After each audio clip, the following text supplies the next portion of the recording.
እኔማ እድሉን አገኘሁት የእግዚአብሔርን ምሕረት ላወራበት፣ የእግዚአብሔርን ቸርነት ላወራበት፣ የእግዚአብሔርን በጎነት ላወራበት፣ የእግዚአብሔርን መልካምነት በየደረስኩበት ቦታ እንዳወራ የተነገረኝ እኔ ነኝ።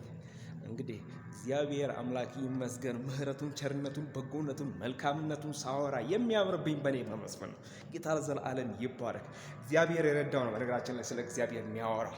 እግዚአብሔር ዓይኑን የገለጠለት ነው ስለ እግዚአብሔር መልካምነት የሚያወራው። ሌላ ሁሉ ሊያወራ አይችልም። እንደኔ ሊያወራ የሚችል የተረዳ ነው። ምክንያቱም እኔ ተረድቻለሁ። በእግዚአብሔር ምሕረት፣ በእግዚአብሔር ቸርነት፣ በእግዚአብሔር በጎነት፣ በእግዚአብሔር መልካምነት ተረድቼ የእግዚአብሔርን በጎነት፣ የእግዚአብሔርን መልካምነት፣ የእግዚአብሔርን ኃያልነት እናገራለሁ። ያምረብኛል እንዲህ ስል መዳን በሌላ በማንም የለም። እንድንበት ዘንድ ከሰማይ በታች የተሰጠን ስም ኢየሱስ ነው ብዬ ሳወራ ያምርብኛል። እግዚአብሔር ለዘለዓለም ይባረክ። አምላኬ እንደ ባለጠግነቱ በክብር በክርስቶስ ኢየሱስ የሚያስፈልጋቸው ነው ይምላባቸው።